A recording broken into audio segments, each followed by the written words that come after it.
नमस्कार। प्रभा साक्षी news network के खास कार्यक्रम जन गण मन में आप सभी का स्वागत है। आजकल लगभग हर राजनीतिज्ञ के बयान में एक बात बार बार सुनाई देती है कि जैन जी यह चाहती है, जैन जी वह चाहती है। चुनावी रणनीतिकारों से लेकर कॉरपोरेट सलाहकारों तक हर कोई इस पीढ़ी की आकांक्षाओं का विश्लेषण करने में जुटा हुआ है।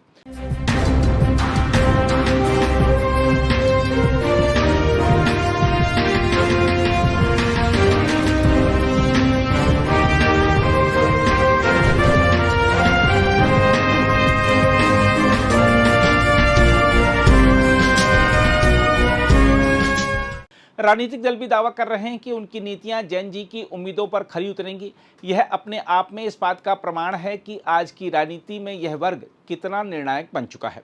दुनिया के कई देशों में जैन जी ने आंदोलनों के माध्यम से सत्ता प्रतिष्ठानों को चुनौती दी है और कई जगह राजनीतिक परिवर्तन का कारण भी बनी है। ऐसे में कोई भी सरकार या दल युवाओं को हल्के में लेने का जोखिम नहीं उठा सकता।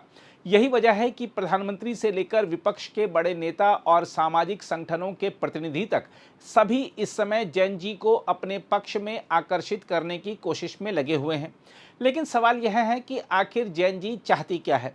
क्या वह केवल सोशल मीडिया पर सक्रिय ट्रेंड चलाने वाली और क्षणिक मुद्दों पर प्रतिक्रिया देने वाली पीढ़ी है, या फिर उसके भीतर भविष्य को लेकर गंभीर बेचैनी भी है? हाल में दिल्ली के जंतर मंतर पर हुए छात्रों के आंदोलन ने इस प्रश्न का स्पष्ट उत्तर दे दिया था। वहां जुटे युवाओं की मांगें किसी वैचारिक बहस से अधिक अपने भविष्य को सुरक्षित करने की थीं। वे समय पर परीक्षाएं चाहते हैं, पारदर्शी भर्ती चाहते हैं, पेपर लीक से मुक्ति चाहते हैं और वर्षों तक सरकारी दफ्तरों के चक्कर लगाने की बजाय योग्यता के आधार पर अवसर चाहते हैं। दरअसल जैन जी का सबसे बड़ा एजेंडा सम्मानजनक अवसर है। यह पीढ़ी दान या अनुकंपा नहीं चाहती, बल्कि निष्पक्ष व्यवस्था चाहती है। उसे यह स्वीकार नहीं कि मेहनत कोई करे और नौकरी किसी पेपर माफिया या भ्रष्ट तंत्र की वजह से अटक जाए। उसे यह भी स्वीकार नहीं कि एक भर्ती प्रक्रिया पूरी होने में 4-5 वर्ष लग जाएं और इस बीच उसकी उम्र, ऊर्जा और उम्मीदें खत्म होती चली जाएं। डिजिटल युग में पली बढ़ी यह पीढ़ी हर चीज में पारदर्शिता और जवाबदेही की अपेक्षा करती है। इसलिए सरकारों के दावों और वास्तविकता के बीच का अंतर उसे तुरंत दिखाई देता है। जैन जी की दूसरी बड़ी अपेक्षा संवाद है। यह पीढ़ी आदेश सुनने की बजाय अपनी बात सुने जाने की अपेक्षा रखती है। यदि सरकारें, विश्वविद्यालय, आयोग और राजनीतिक दल युवाओं से नियमित संवाद करें, उनकी शिकायतों का समयबद्ध समाधान दें और निर्णय प्रक्रिया को पारदर्शी बनाएं, तो असंतोष स्वतः कम हो सकता है। इसके विपरीत जब समस्याओं को टालने या आंदोलनों को केवल कानून व्यवस्था का मुद्दा मानकर दबाने की कोशिश होती है, तब अविश्वास और गहरा होता है। राजनीतिक दलों को भी यह समझना होगा कि जैन जी केवल नारों और भावनात्मक अपीलों से प्रभावित होने वाली पीढ़ी नहीं है। वह घोषणा पत्र पढ़ती है, आंकड़ों की जांच करती है, तथ्यों की पड़ताल करती है और सोशल मीडिया के माध्यम से नेताओं की बातों की तुलना उनके कामों से करती है। इसलिए रोजगार, शिक्षा, कौशल विकास, स्टार्टअप, अनुसंधान, डिजिटल अर्थव्यवस्था और सुशासन जैसे मुद्दे अब केवल नीति दस्तावेजों तक सीमित नहीं रह सकते। उनका असर जमीन पर दिखाई देना चाहिए। देखा जाए तो जैन जी की सबसे बड़ी मांग बहुत सरल है। वह चाहते हैं एक ऐसा भारत जहां प्रतिभा को अवसर मिले, व्यवस्था भरोसेमंद हो और भविष्य अनिश्चितता का पर्याय ना बने। जो सरकारें और राजनीतिक दल इस संदेश को समझेंगे, वही आने वाले वर्षों की राजनीति का नेतृत्व करेंगे, और जो इसे केवल एक चुनावी नारा समझेंगे, उन्हें यह पीढ़ी उतनी ही तेजी से नकार भी सकती है जितनी तेजी से वह किसी को लोकप्रिय बनाती है। बहरहाल जैन जी की आकांक्षाओं को लेकर उच्चतम न्यायालय के वरिष्ठ अधिवक्ता और भारत के PIL मैन के रूप में विख्यात श्री अश्वनी उपाध्याय ने जो बातें कही हैं, वह सबको सुननी चाहिए। अब गांधीवाद और नेहरूवाद का जुमला नहीं चलेगा, बल्कि काम करना पड़ेगा। अब समाजवाद, लोहियावाद का जुमला नहीं चलेगा, अब आपको काम करना पड़ेगा। क्यों? क्योंकि जैन जी जाग चुका है। जैन जी सवाल कर रहा है। जैन जी पूछ रहा है कि भारत में जितना घूसखोरी, कमीशनखोरी है, इतनी पूरी दुनिया में क्यों नहीं है। जैन जी कह रहा है कि भारत में इतनी मिलावटखोरी, इतनी कालाबाजारी, इतनी नशा तस्करी, इतनी मानव तस्करी है, पूरी दुनिया में तो नहीं है। तो कर क्या रही है पॉलिटिकल पार्टियां, क्या कर रहे हैं सांसद, विधायक? जैन जी पूछना शुरू कर चुका है। जैन जी ने पूछना शुरू कर दिया है कि इतना अपराध भारत में क्यों है, चीन, जापान, सिंगापुर में तो इतना नहीं है। जैन जी ने पूछना शुरू कर दिया है कि यहाँ पे जाति, भाषा, पंथ, क्षेत्र के आधार पर नियम कानून क्यों है, सबके लिए समान शिक्षा क्यों नहीं है। जैन जी ने पूछना शुरू कर दिया है कि भारत में इतनी तारीख पे तारीख क्यों पड़ती है, मुकदमों का फैसला जल्दी क्यों नहीं होता। जेन जी को समान शिक्षा चाहिए और समान अवसर चाहिए, उसको बतौलेबाजी नहीं चाहिए। जेन जी को फटाफट समस्याओं का समाधान चाहिए, उसको आप भाषणबाजी नहीं चाहिए, उसको जुमले नहीं चाहिए। जेन जी तो ये कह रहा है कि जो समस्या भारत में है इसमें से कोई समस्या चीन, जापान, सिंगापुर में क्यों नहीं है। और जेन जी कह रहा है कि दिल्ली सुरक्षित क्यों है, दुबई सुरक्षित क्यों है। जेन जी कह रहा है बार बार कि भारत में अलगाववाद, आतंकवाद की कमर तोड़ने के लिए नियम कानून क्यों नहीं बन रहा है। जेन जी कह रहा है कि भारत में थाना भ्रष्टाचार का अड्डा बना हुआ है, तहसील भ्रष्टाचार का अड्डा बना हुआ है, कोर्ट भ्रष्टाचार का अड्डा बना हुआ है।